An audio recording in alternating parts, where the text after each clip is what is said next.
Okay, and I think we're live. We are I live.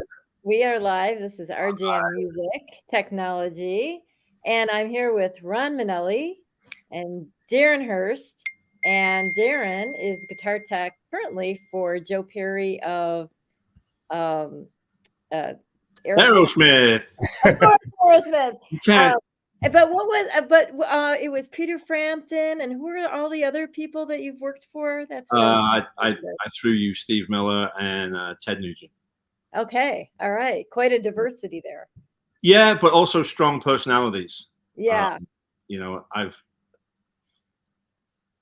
been given the task of dealing with some of the coolest guitar players on the planet, but also some of the strongest personalities. And they're all very different, but they're all quite similar in a way too, which is kind of interesting. Yeah. Yeah. So how'd you become a tech to begin with? Failed musician. How did we all get here? Although it's interesting because as we get into like the modern age, I mean, like we're up at Rock Liditz right now, and I didn't know my job existed 27 years ago, 26 years ago, when I kind of transitioned from full-time guitar player who was making no money to setting up my friend's gear and making more money than he did. And I kind of went, you mean I get to be around the lights and the smoke machines and the girls and I can pay my mortgage? This is crazy. And it was just a job that I fell into initially, and then decided that I loved it enough to kind of make the full-time switch and really tried to pursue it as a career. But now you can go and actually become a certified backline technician at the Rock Liditz College, which is kind of interesting. So there's a path to this for people that want to do it. Although why anybody would want to do this, I don't know. Yeah, I think it's a lonely life. This is why we call you guys the Unstrung Heroes. Yeah, absolutely. Because I mean, you guys, I can't even imagine the type of stress that you go through when everything's going wrong and the show's about to start and you have to figure out like the impossible. So do you have any good Unstrung Hero stories? There's a bunch of them. I mean, just any tech will tell you that the stress level going into a show when everything's great and you've had a perfect load in and catering's been awesome and the weather's nice if you're outside or whatever, the stress level going into the top of the show is immense anyway. But because you're always riding that danger point of what is the sewing in the jeans about to give out and the crotch is about to fall out because it looked great when we hit the stage. And you just never know when a cable or a string or whatever is going to kind of give out on you. So that you're always sitting on that precipice. But there's many things. I mean, I had I was working with Peter, and Peter's got a pretty elaborate wet rig with he was using the FX1, the not Mesa Boogie, but the big FX1 foot controller, and he was using that with an effects gizmo, and the thing just took a giant crap right at the top of the show. And what had happened is a stagehand had stepped on a button, and so there's no rig. We're 30 seconds away from the top of the show, and you've got to figure out some way of just kind of saving the day. And I just grabbed a cable, put Peter on a cable, plugged him straight into his amp, sent him out, and was able to figure out the menu from my pedal board backstage. And then on the next guitar change, just kind of swap him out back to the rig. But you don't have time to explain that to your principal. So they have to trust you.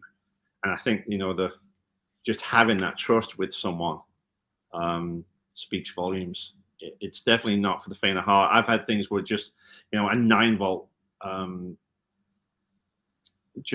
you've changed, Joe uses 9 volts in most of his pedals that are in the rack, and you put new 9 volts in every day, and I measure them.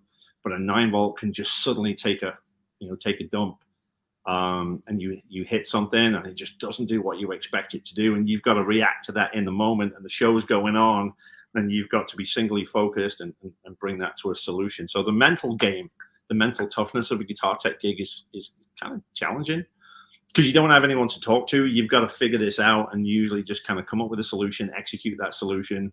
And then also there's not generally a pat on the back either. There's been many situations where I've just got us through and I can never explain to someone what happened, because nobody would understand it. And in the heat of the moment, it's the greatest thing I've ever done. And it's that MacGyver moment. And then there's no praise. There's no applause for a guitar tech. This is your moment. Let us know. You guys notice it. There's been, just in the 3 Aerosmith shows that we've just done, there's been a couple of things each show where you just have to react, especially when you're working for someone like Joe, who doesn't do the same thing twice. What I loved about working for Peter was it was a very, very consistent set. Peter's very meticulous about his sounds. So the sounds are set for each song, and he spends a lot of time going into detail, and it's always that sound for that solo. And so what it is that you're gonna trigger. And so you execute almost like a playlist. With Joe, the playbook's out the window, because some days we want to play tellies, and some days he wants to play strats, and some days he wants to play this song on a tone bender, and sometimes he wants to use a TS9. And so you react into that, and everything's got to be available all the time. And so there's an immense amount of equipment that's got to be ready. And so on Joe Perry, there's actually 2 of us. There's me, and then Fozzy, David Fosbinder, who's not my assistant. He takes care of half of the world that we're in. And I couldn't do that as I couldn't do Joe Perry on Aerosmith as a one-man team. Interesting. I don't hear a lot of guys that have two techs. Well, because the show is so big, we have a very kind of compressed amount of time to do the build. And so with 4 control points around the stage, which is kind of interesting, we've got 4 masterminds around the stage, and that takes a moment to run. That takes me, a little bit of time as we're building the stage in the day. And we have a rolling stage, which gets assembled at one end of the arena. And then when all the trussing and all the lights and video's gone up, we can actually pull the stage in. And so there's only part of the rig that we can set up, because we're down on the floor behind the stage. I have to wait for that stage to come back. And so Fozzy takes care of most of the guitars, and then I take care of the rig, and then we come together at showtime, and we both take care of Joe. So can I have you explain what Joe's current rig is like? Because I think that, Ron and I know, because I think this is the record number of masterminds in one show for the same guitar player. But I think people listening might not have a good sense of what we're talking about here. So the Aerosmith stage is kind of it's an A. It's a stage with an A, and then there's also kind of 2 wings, and then there's a bridge at the back. So the band can play in 360 degrees. So the band's playing forward, but there's also a platform that allows the band to turn around and play backwards. And so I've got 4 GT16s and a GT22 on the rig. And so there's one at Joe's mic position, there's one down on the A, there's one up on the bridge, there's one up on his screamer, and then I have a master GT22 in Guitar World. And so we were just talking about this. There's 75 feet. The forward one on the A is mastermind number 1. And so that sends out, and that sends to Joe's pedal board, which then sends to the screamer pedal board, which then sends up to the bridge pedal board, which then sends back to my master board in Guitar World, which then sends out to the effects gizmos and then is distributed out to the rig.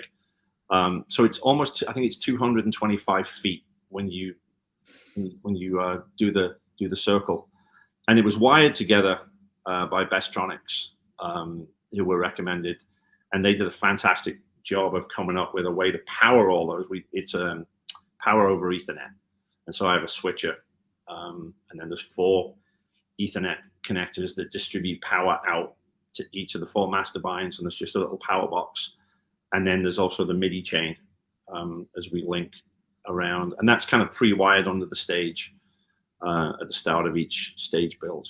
So there's a lot to it. So if I understand this, is this well, Ron would know too. Is this like bi-directional where, as I understand it, the GT's talking to each other? Yeah, we'll talk to each other. Because I've had this before. We put a rig together for the Hollywood Vampires, which is when I approached you guys, because we were using a one-way communication. So I could trigger Joe's rig, but if Joe made another choice other than what I had made, I didn't see it. And so that bi-directional communication was instrumental. And it was the main reason why I wanted to move over to the Mastermind. Yeah, that's definitely, yeah.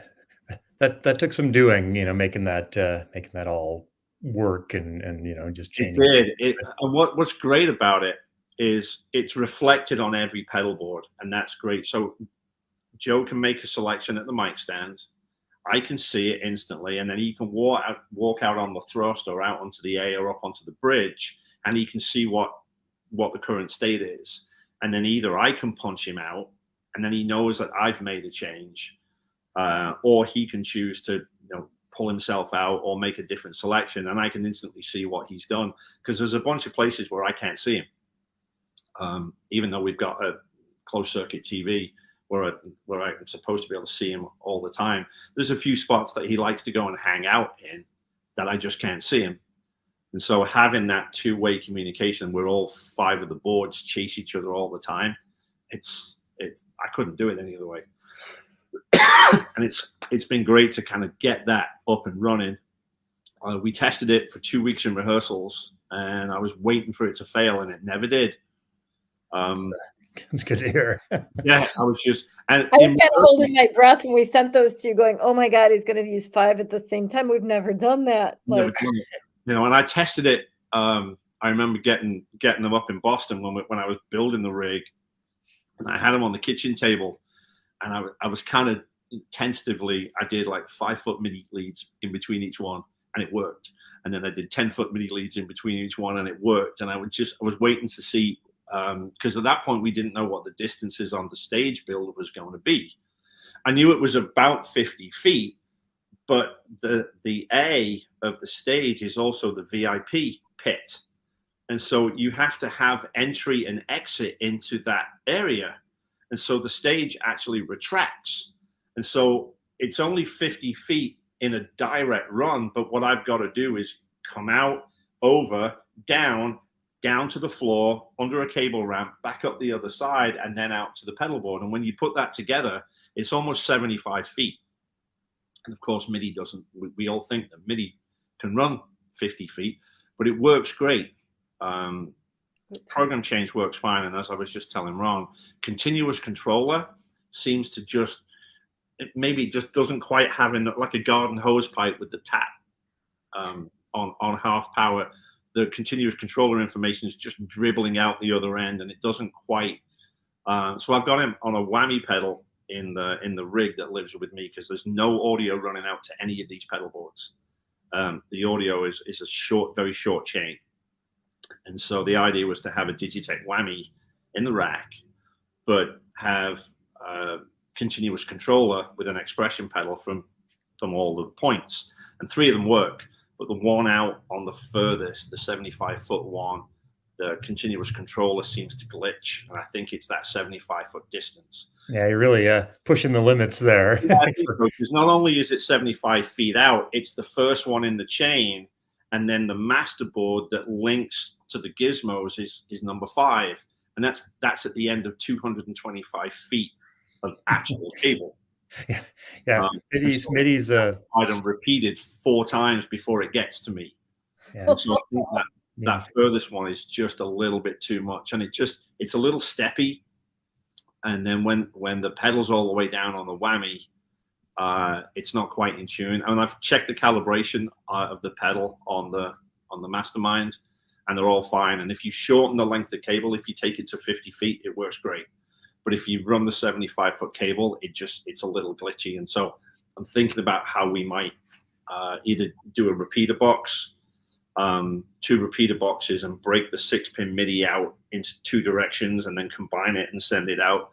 But to be honest, Joe just said we don't need a whammy on the A, because once he's out on that A, it's kind of a high performance mode.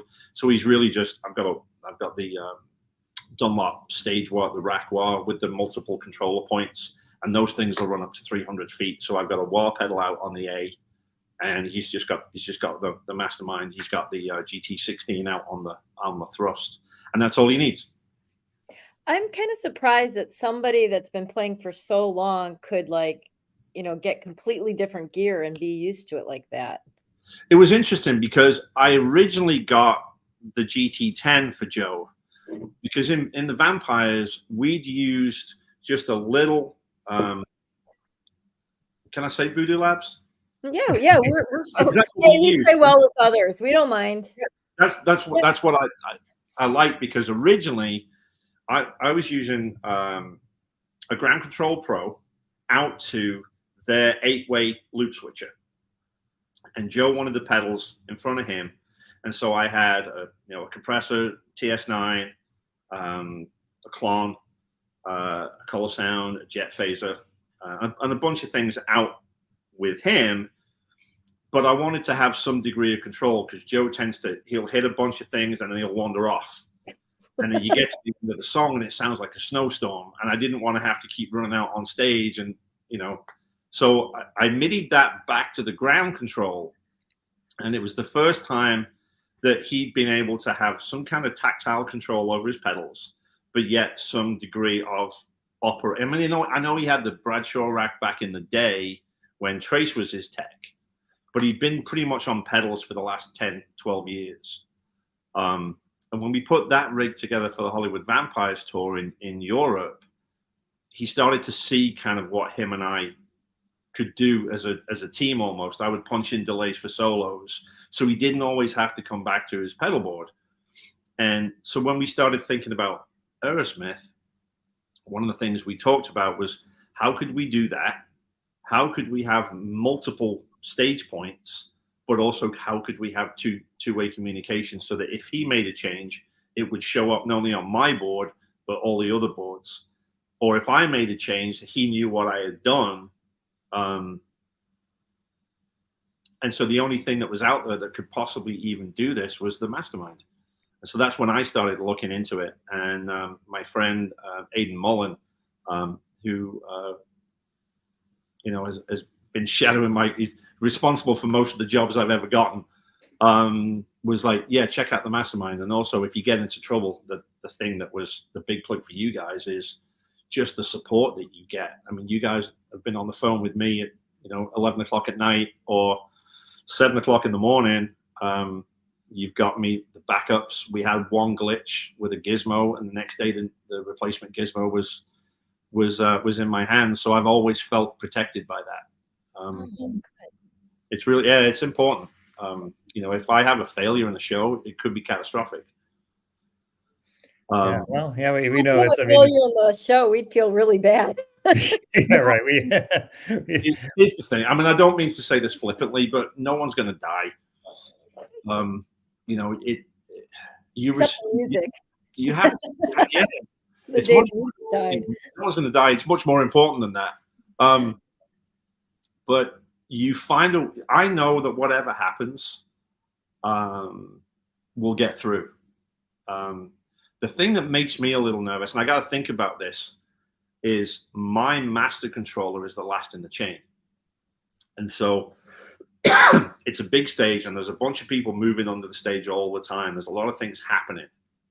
And so that was one of the reasons why I had Bestronics build me the looms for this, because they built industrial strength looms. I had this thing cobbled together with, Proco MIDI cables and string. And it proved the concept, because the boards all did talk to each other. But we needed something more bulletproof for, a gig at this level. And so when they put the boxes together, it interconnects everything, and the PoE power supplies and the MIDI cables. And also what they did was every loom has got redundancy built into it. So the PoE loom, there's two of them. There's a spare and a main. And then the MIDI, there's a spare and a main.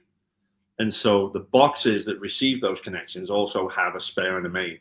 And so if something happened, it shouldn't take more than a minute and a half to just reconfigure the connections at my end, and I'm running on the spare line. And so there's always I'm always thinking about what could go wrong. And that is something that I think good techs do. Like, I'm 5 steps ahead. It's not a case of, I hope he doesn't pop a string on this song. It's, what do I do when he breaks a string? I've got the backup ready. It's tuned and I know which wireless channel it's on. I'm always ready for whatever might come my way, at least everything that I can think of. And then there's those things that kind of come your way that you didn't think of. Sure. So you got another good story for us of Saving the Day. I mean, the one that I made Peter Frampton's book. I made a paragraph in Peter Frampton's book, which I'm quite proud of. And it's got nothing to do with gear, but it says a lot about the role that techs often play. And people think it's about guitars and it's about amps and it's about signal flow or it's about MIDI controllers. And a large part of what we do is I have eyes on my artist all the time, because very often I'm the closest person to them. And yes, they have the security guards, and yes, they have their handlers, but those guys are usually preoccupied with different things. And so I was working with Peter, and we were doing the Dallas Guitar Festival with Eric Clapton. We were doing Crossroads. And funny enough, Peter and Eric had never played together in all the time that they've known each other. It was like 50 years. And it was the first time that Eric and Peter were actually going to get to play on the same stage. So I knew it was a big deal for him. And we set up, we did sound check, and Eric's amp got placed in a particular position, and we knew where it was. It was a revolving stage, and we struck the back line. And then it came time for our set. We put our stuff on the turntable. The turntable rolled around, and Eric's tech had put a Fender Twin in a completely different place to where we had done the sound check, and Peter didn't see it. And so when we get to My Guitar Gently Weeps, he walks over to Eric, and they're jamming off of each other. And Peter, when he's lost in the moment, he walks backwards. And so he goes over to his guy. He does this with Rob Arthur a lot, the keyboard player. And he would go over to Rob, and then he would just kind of walk backwards over the stage. And when he got back to his position, we'd go into the rest of the song. But I watched him go over to Eric, and he'd moved in front of the amp. And he starts backing up. And I'm looking from my position, and he's probably, I don't know, 120 feet away from me. And I'm watching him, and I don't like going out on stage. But there comes a point where you have to commit. And so I could see Peter backing up. And so I go out and I crouch in front of the drum riser just in case. And then he stepped back too far, and he caught his heel on Eric's combo. And of course, this was once after Peter had announced his myositis. And so he was a little shaky on his legs, and I saw him start to go, and I was there, and I just put my hand up, and I stopped him, and he actually called me that night at 2:00 in the morning. It's funny because he didn't say anything to me at the time, and I just kind of touched him, and I kind of ran back to Guitar World, and I thought, okay, we're good. And he got to the end of the song, and we were just doing 3 songs, I think, that night, and I took Phoenix off him. I put it in the vault, and he didn't say anything. He just kind of walked away. He called me at 2 a.m. and he just said, I have to thank you for being there, because that could have been catastrophic. And the thought of going down at a show of that magnitude, especially today when everyone's got a phone in the air. Sure. And hopefully 97% of the audience didn't notice, but just that little hand, just watching your artist. And so that's, I think, one of those details things that just comes from doing this for 25 years. Being able to think about guitars and tunings and pedal boards and effects and turning the delay off, but at the same time, being in the moment and being present with your artist to just go and take care of something as simple as just guiding them around an obstacle that wasn't there earlier in the day. It's not all about the gear. He was so kind to me. It's in his book, it's in his autobiography. And he just describes that whole story that I've just told you. Oh. And he just says, thank you, Darren. Yeah, it's a wonderful, wonderful human being. Oh, Joe, I've been lucky. I've worked with, like I said, 4 very, very strong personalities and a bunch of other people as well. But the one thing that I've also got to say is everyone I've worked for has immense amount of joy. These are all strong guitar players, but they're all very grateful. And I always say that the guy I work for is the best boss I've ever had, because they all have been. Yeah, it's incredible to just look back and think of all, handing Ted a Birdland, or handing Steve Miller a guitar, or handing Peter Frampton Phoenix, or handing Joe Perry, a Black Les Paul, or that upside down Strat. It's incredible to think that I get to do that, and that's what pays my mortgage.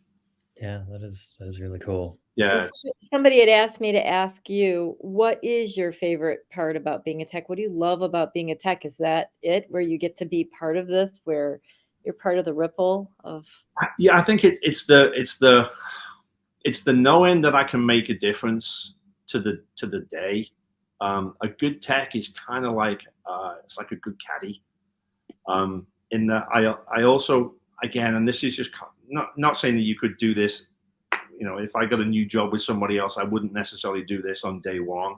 But I think you can learn your guy, and you can kind of get them out of a funk if they have a bad show or a bad solo or a bad moment.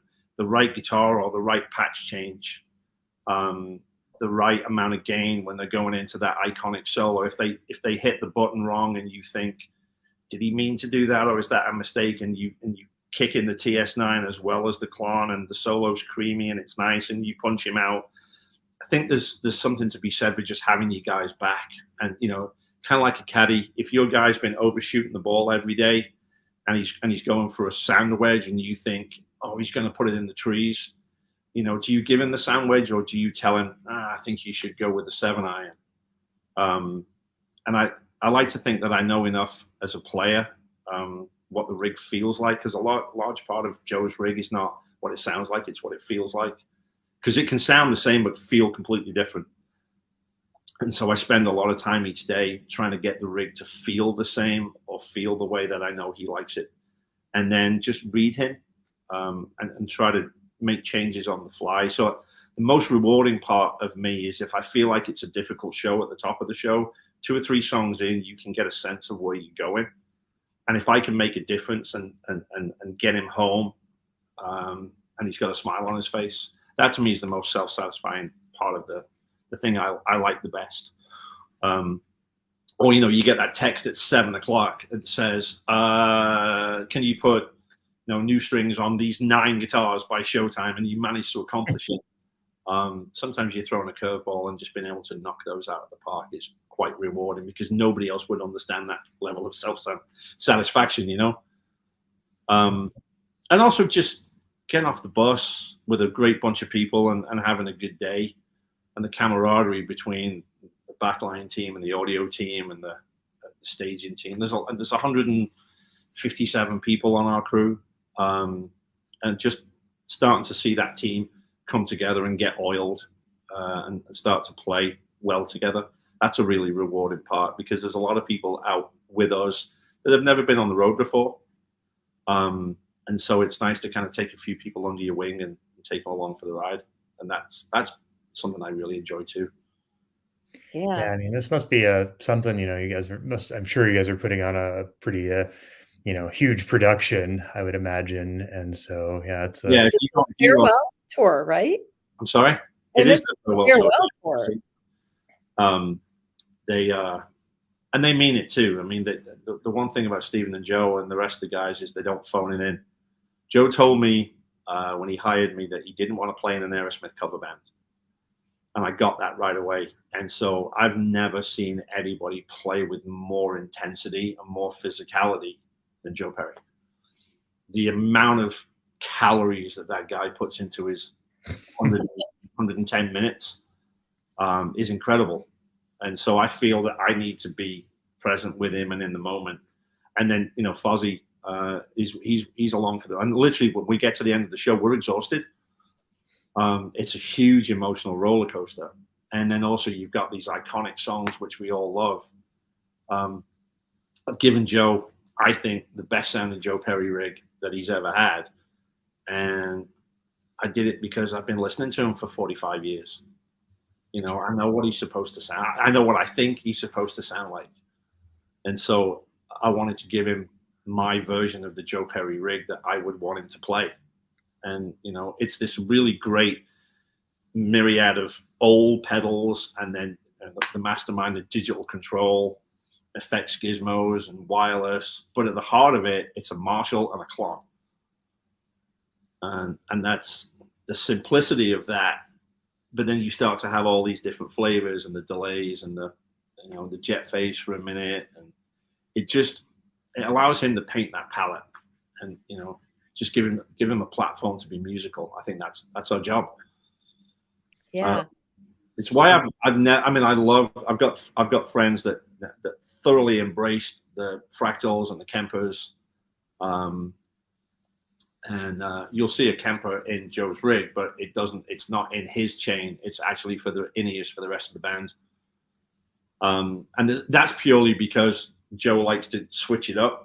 And so he might play Crying one day on the Klon, and the next day it's on the TS9. And so for the other guys in the band, I want to give them a level of consistency.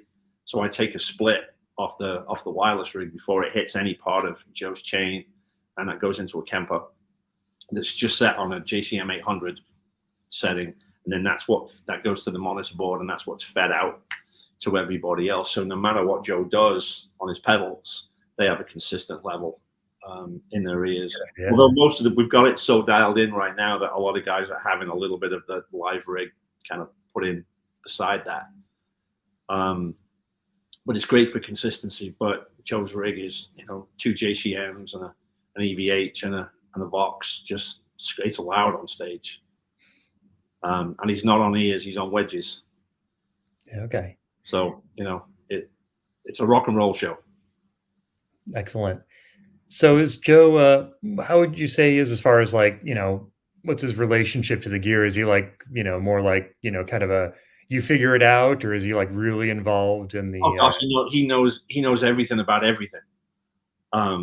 His guitars, he knows his whole collection. He's got a book with, you know, a gazillion guitars in it, and he'll just go, I want that blue. He asked me for a blue Guild, and it took me, probably 35, 40 minutes to find it. But it was what he wanted. And when we pulled it out, it was exactly, I know why he wanted it. And so he knows his collection, and he knows his tones. But some days he plays Strats. Some days he's playing 335s. On the Vampires tour, we went between playing a lot of hollow bodies and then playing a lot of Strats. And we kind of flip-flop between them. And he brought his 10-string out. He brought the red, the bitch out, the rich bitch, the 10-string, which was great to see and was great to hold. You know, you get to play Joe Perry's 10-string, and you get to play Peter Frampton's Phoenix, and you get to play Ted Nugent's Birdland. I mean, I've gotten to play some pretty iconic guitars. Yeah, for sure. But Joe likes to change it up, you know, so he does know his collection. He knows what's in the pedal rack. He knows what's in front of him. And he embraced the Mastermind. I got to give him credit, because when I first presented it to him, I was going to show him the GT10.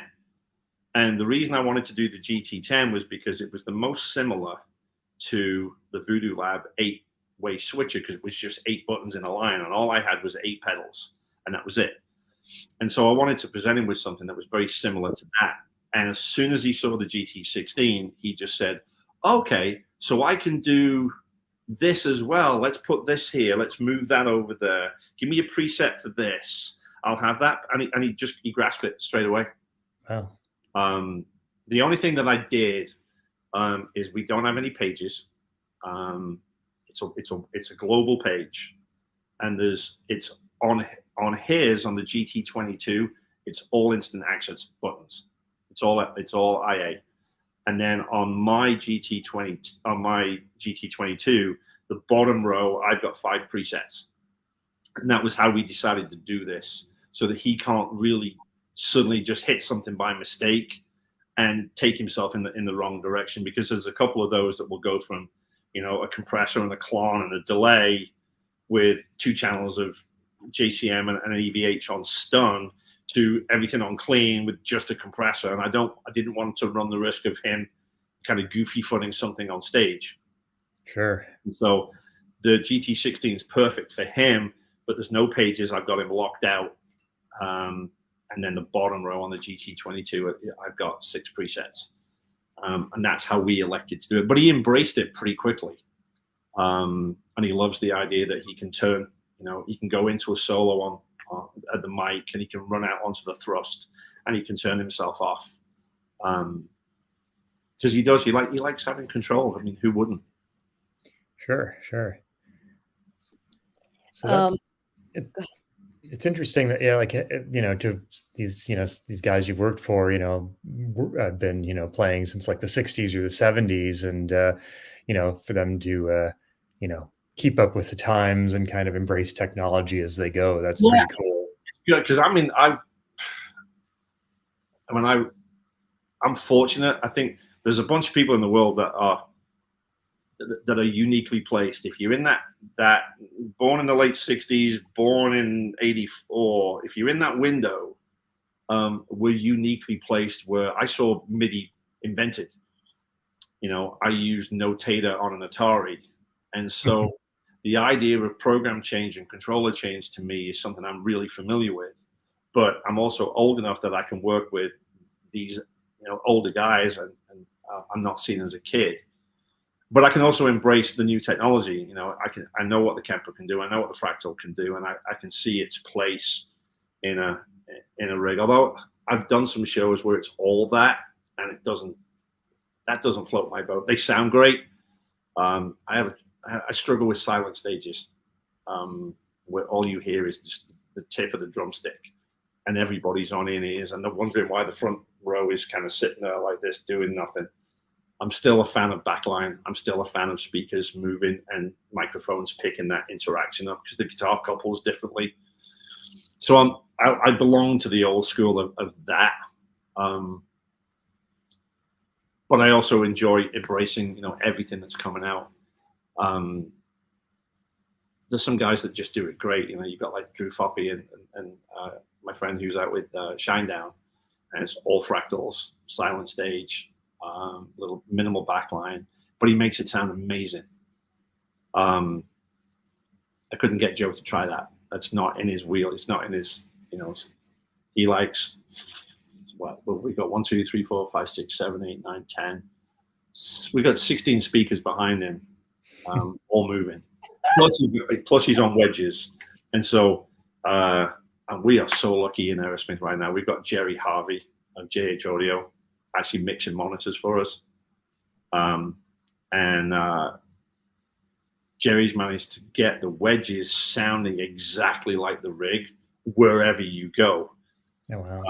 Before, when we've tried it, you kind of give up you have that little compromise where you step away from the sweet spot, but it changes, and you kind of accept the change, but you've got volume. But Jerry's done this magnificent job of making the rig translate to the wedges. And so the wedges are zoned because everybody else is on in-ear, so you don't want to blow people out. So the wedges only get turned on as Joe approaches them.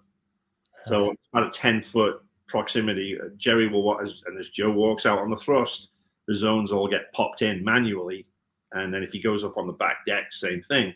But wherever you go, it's all in phase, and it all feels like a continuous rig. And then when you get back to the rig, you don't suddenly feel that, oh, wow, I'm home, because all of a sudden now it sounds great and it sounds shitty for the last, walk around the stage. So we spent an awful lot of time trying to make that work, and just kind of flip stuff around and see where we can get things to really push and pull.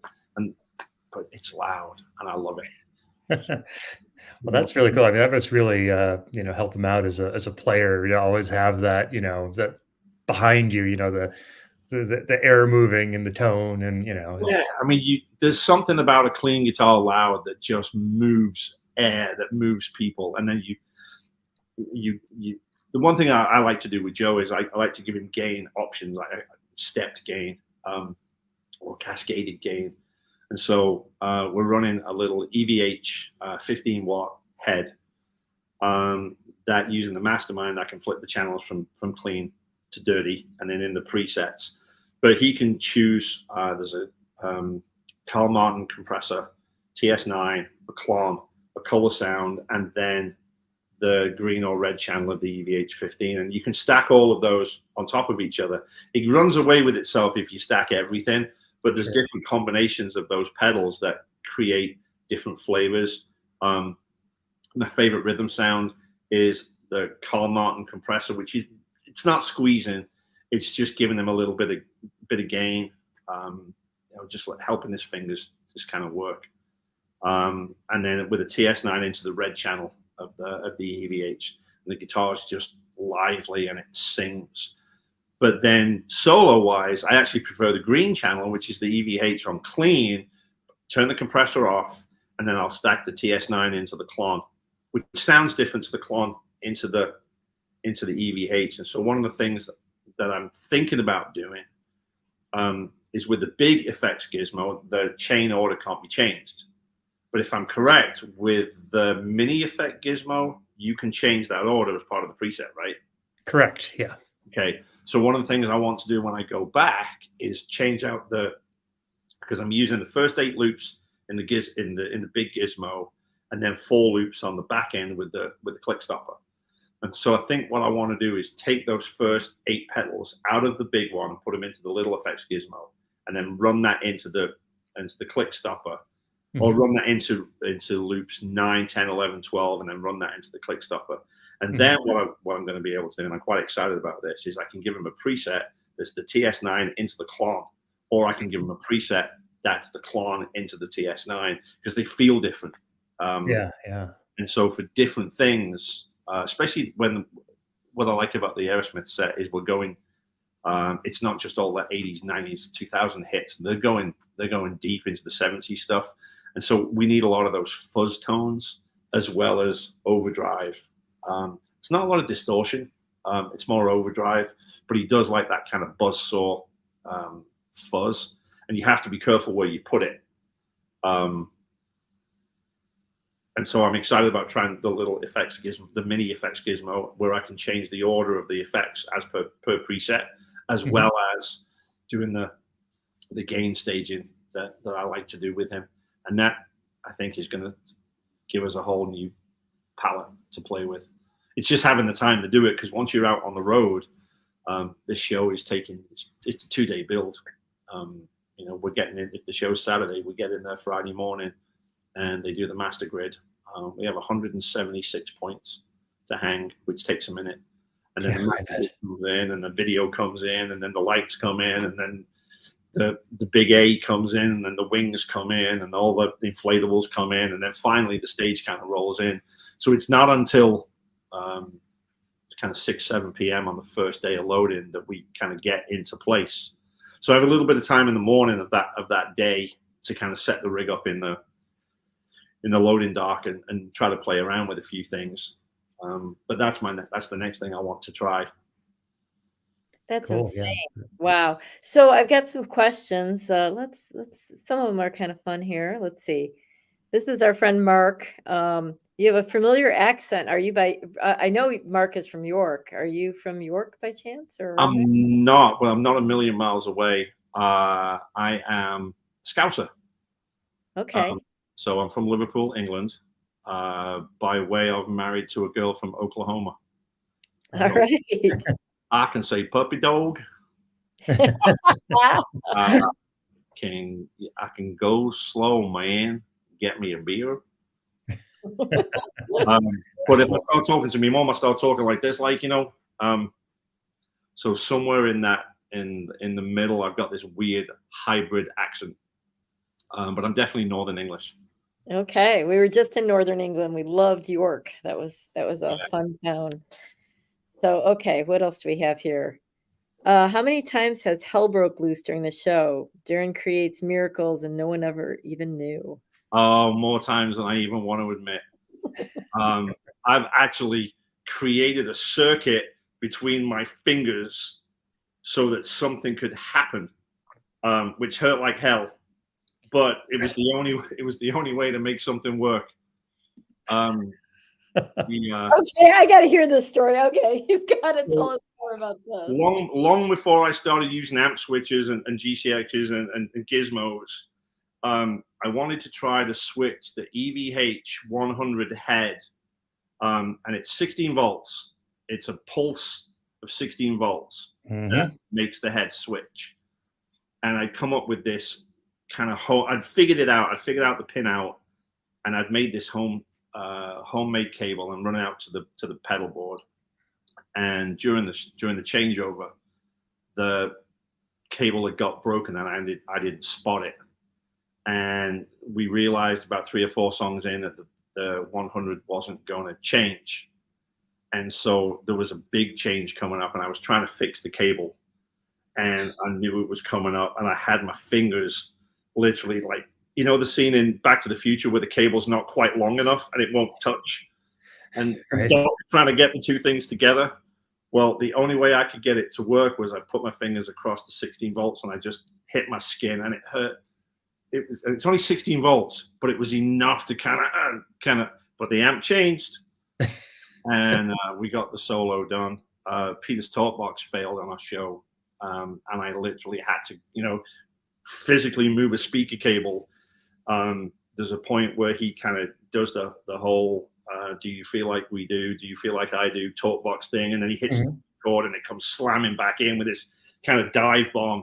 And I had literally in the dark, I had to pull out a speaker cable from a JCM 800. And put it into the speaker cable of the Talkbox JCM 800, and I couldn't miss. And I didn't have a flashlight. I put my finger on it, and I just pulled it, and it just went straight in the hole. I couldn't have got it any better if I tried. And then I put my finger on the hole, and I pulled the speaker cable, and I went straight in the hole. And I've tried to do that. I've shown it to techs when we've had like a, you know, bring your friends to work day, or I've done any kind of speaking about my job. I've tried to replicate that, and I can't do it. I always hit my fingernail, or I hit the effects loop, and it just goes bad. And I would have left Peter hanging out there in the dark. But somehow on that day, it just, and it's having the faith to think of a way to get yourself out of trouble, and just trusting that you can get it done in the moment. And if it goes wrong, you just have to kind of beg for forgiveness. But it's better to try than sit there and panic and do nothing. There's always a way to get yourself out of trouble if you think about it. And I remember I hadn't been teching very long, and something went wrong, and you run out on stage and you've got that rabbit in the headlights look, and you're looking around and you don't know what to do, and you're checking cables, and oh my God.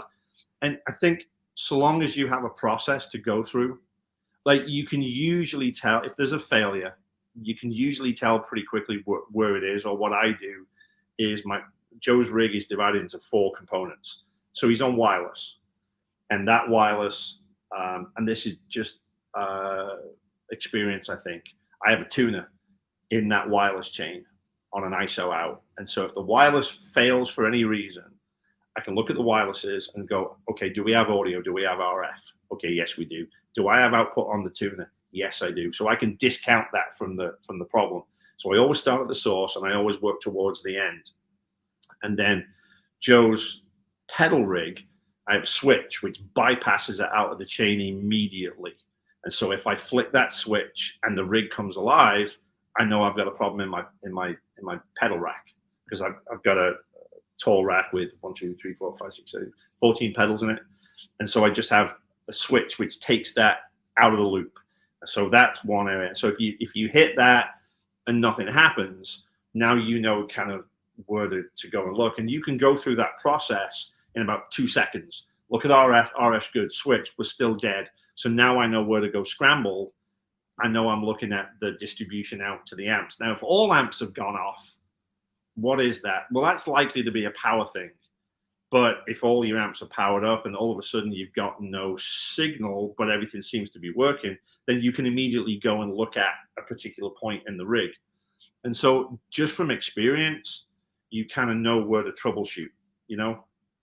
Sure. And it's knowing your gear, because I built this rig for Joe for this tour. And so I know its strengths, and not that it has a failure point, but there's a lot of connections. And so I can, if something doesn't feel right or doesn't sound right, I'll just go clean things. It's a brand new rig. It's only been on the road for 3 shows plus two family and friend shows and a bunch of rehearsals. So we've only just started moving it around. And of course, it goes in the semi and it bounces for 500 miles, and you've got to pull it out and trust that everything works. And there's so many little components in that chain that it's, you know, quite easy for something to get rattled loose. And so I'm always listening and I'm always waiting. And I'm not that I anticipate a failure, because that's a horrible way to live. I have to have faith in what I've built. But if something does happen, I know that I can react to it. And I've got a plan A, I've got a plan B, I've got a plan C, and I've got a plan D. I've got a little pedal board with a clon and a delay pedal on it. And if something fails, I could run out, put Joe on a cable, put him on that pedal board, and put him into a JCM 800 through a 412, and we'll get through the show. And it's knowing that whatever calamity comes your way, you've prepared for that. And that's the same thing I'm always thinking about. Like, if you watch any of the YouTube videos for the last couple of shows, there's a guitar on a stand for every single song where Joe uses a non-specific guitar, like like Janie's Got a Gun is a whole step, is a half step up. It's tuned to F.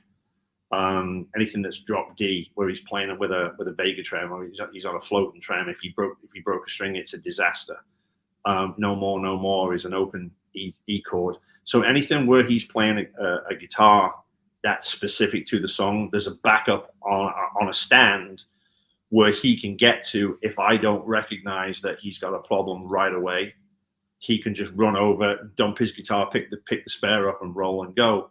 And so that presents a certain kind of an issue with the wireless, because I can't use a switcher, because you've got to try to remember where he is. And if he picked that guitar up, if he's on number 3 and he's picked up number 1, well, I know that.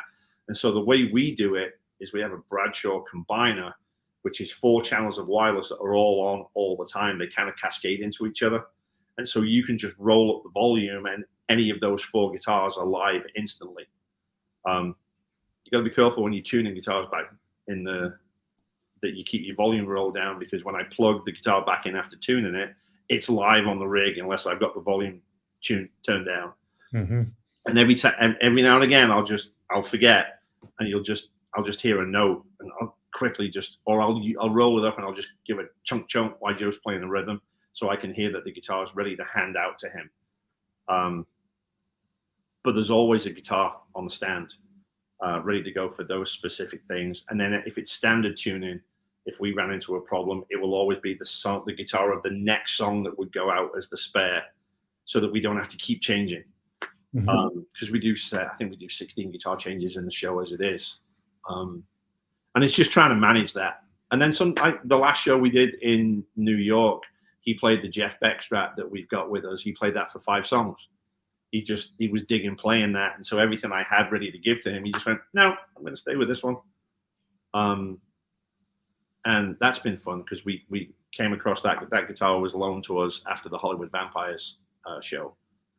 And so the Jeff Beck number 3 is out with Joe. It's the white Strat with the upturned headstock. And you'll see that coming out quite a few times in the upcoming shows. Very cool. Yeah, it's amazing. And I mean, it's great. He's lucky to have you, frankly, just to really kind of, anticipate all this stuff and really plan all this. Yeah, and that's the secret to being a good tech, is just planning for the worst and not needing it. I like I say, it's great when plan A executes flawlessly. Even if there's a few speed bumps, it's still plan A. The first show, our opening night was pretty solid. And then the second show, I think maybe it was the first show. Everything was great all the way down the set list. And then I gave him the guitar at the top of Sweet Emotion. And he kind of hit the whammy bar, and the A went slightly sharp. And it took me a minute to get to him with the backup, because at that point we hadn't decided to put backups on the stand. Where the stage is, there's a pretty steep set of steps, and then down into Guitar World where I am, and it takes a minute to get up to him. And we realized that if he did need me, the reaction time was too long.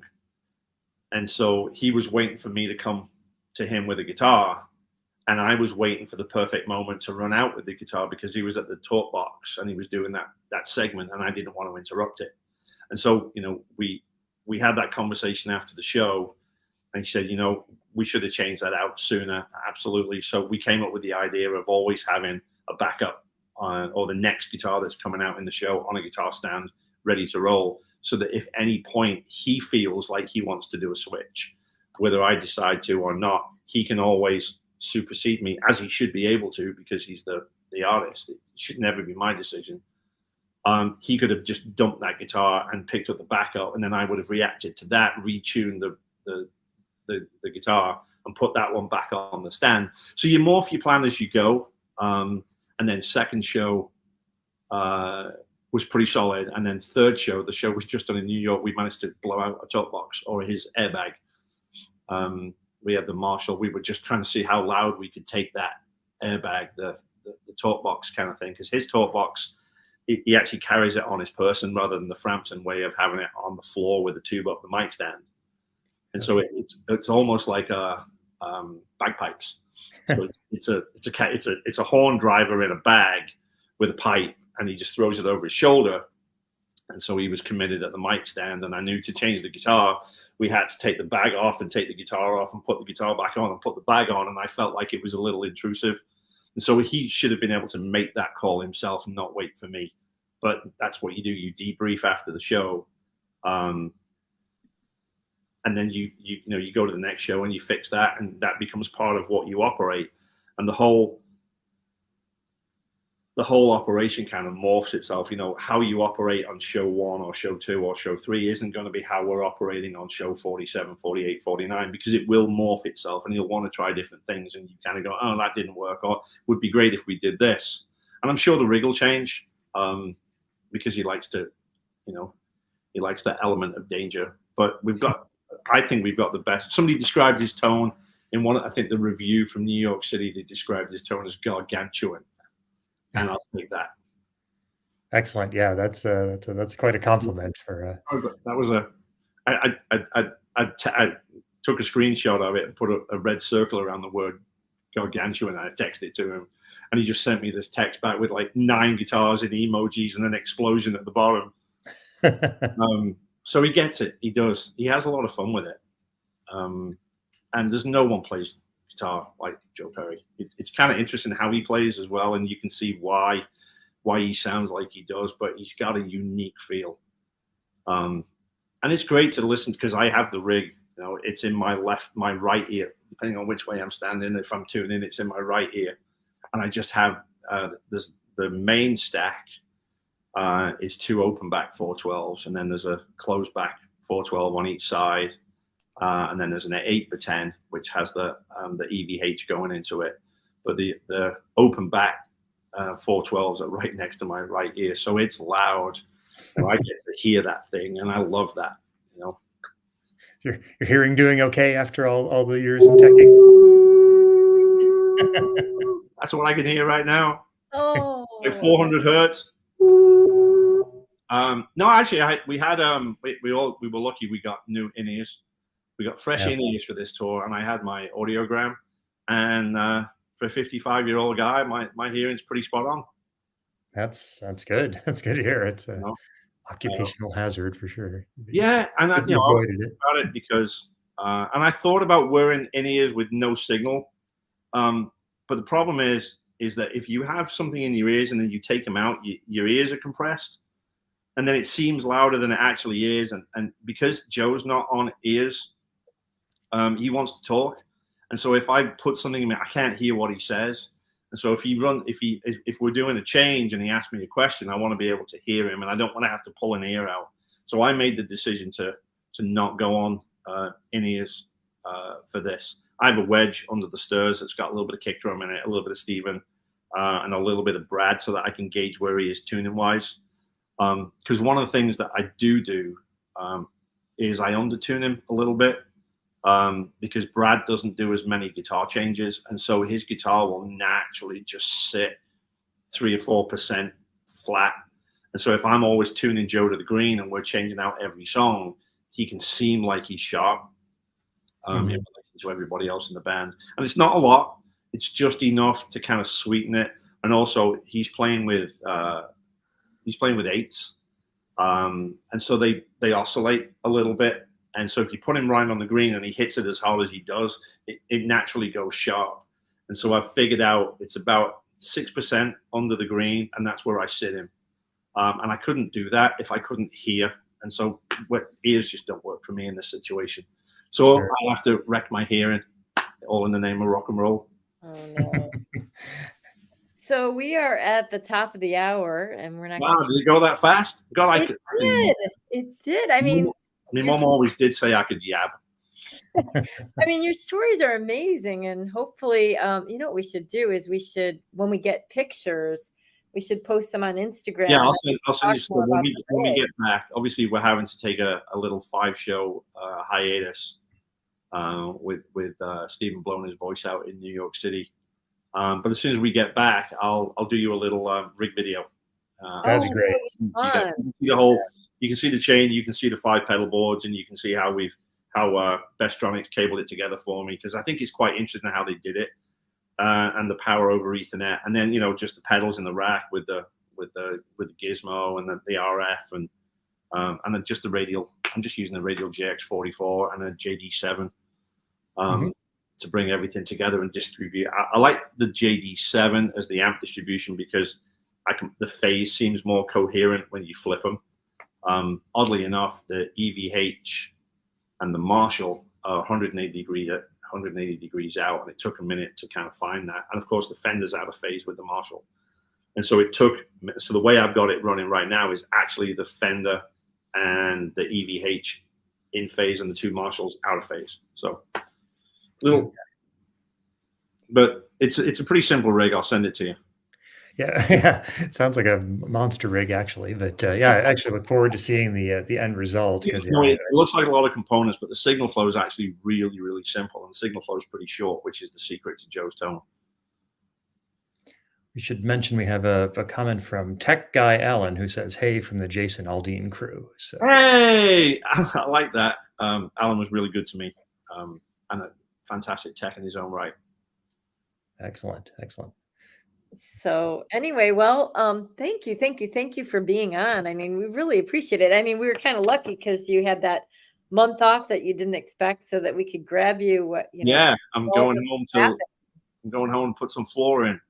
I'm building a house right now, so this 3 weeks, because we'll have to do a week of rehearsal and kind of tool back up, because obviously the rig goes back to warehouse. We can't just take it straight into the first show, so we'll go either back here to Lidditz, or we'll go into a venue and hang it and do at least, I would think, 5 or 6 days of pre-production before we go back out. So it's not, I think all we've done is moved our break. It's the time scale is the same. We've just kind of moved it around a little bit. But I'm heading home to go and put in 2,700 square feet of flooring.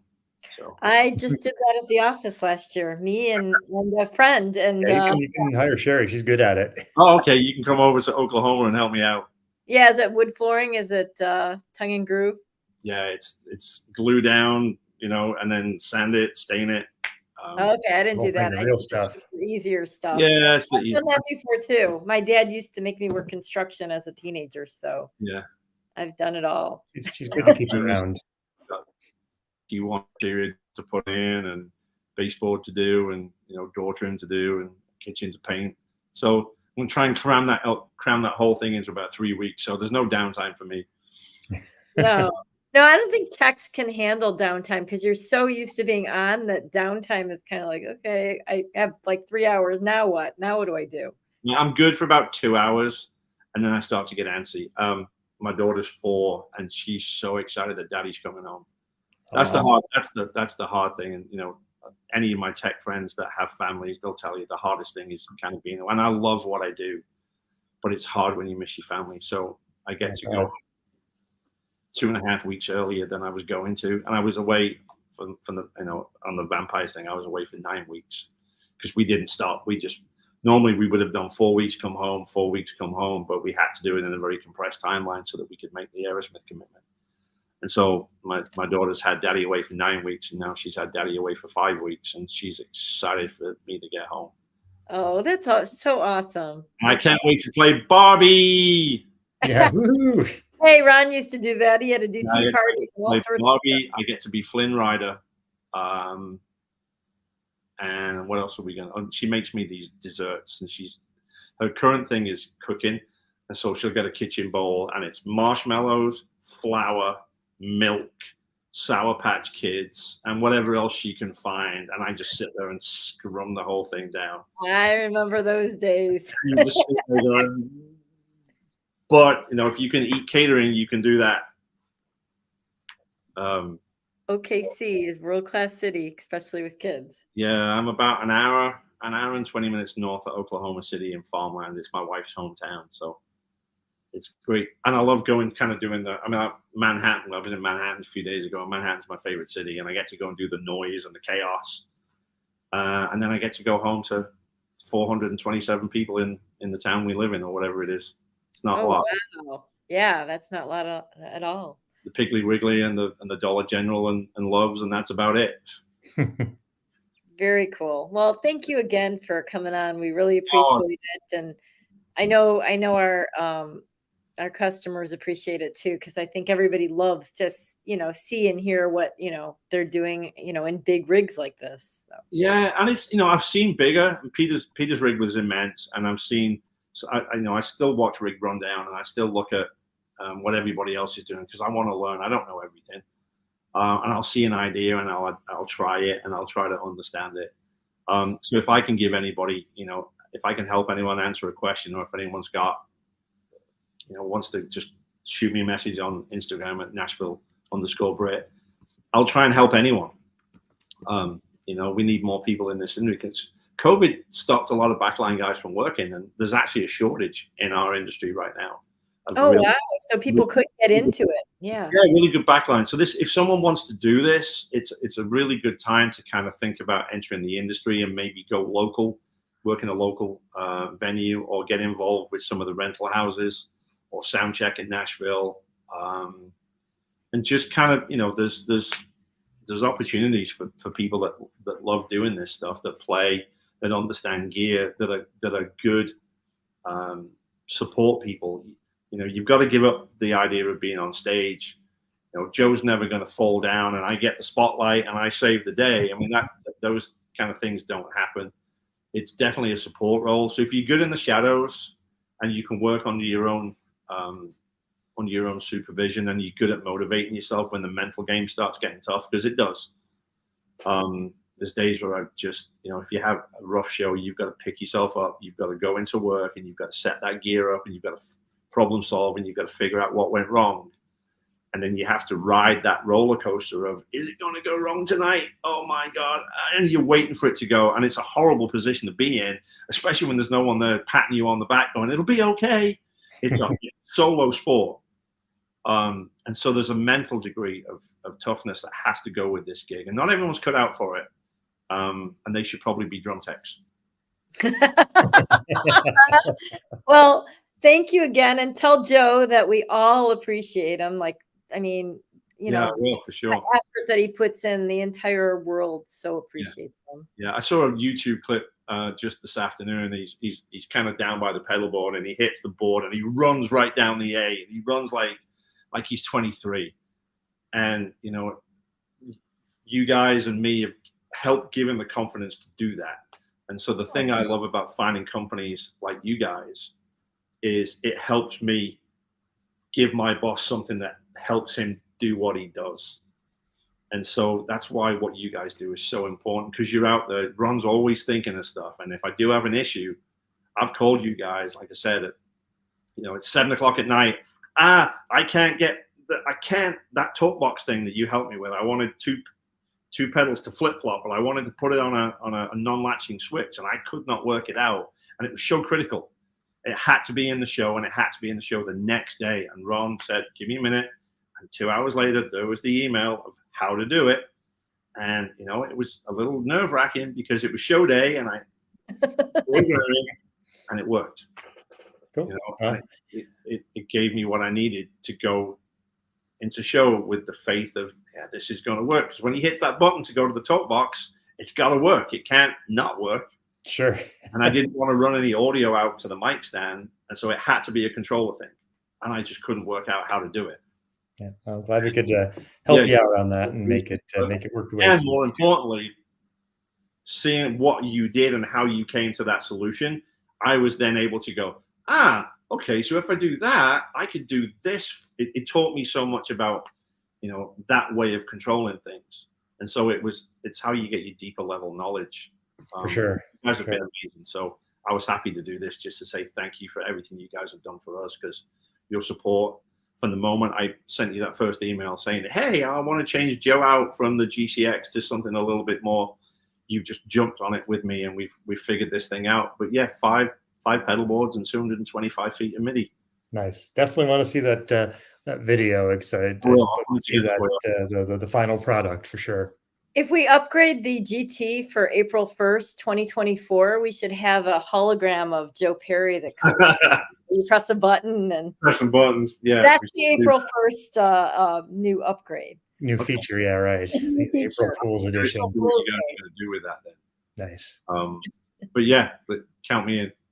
Okay, sounds good. All right. Well, thanks again so much. Thanks again. I'm sure we'll talk soon. I'm sure. I hope so. All right. You rock. All right. Bye. Bye.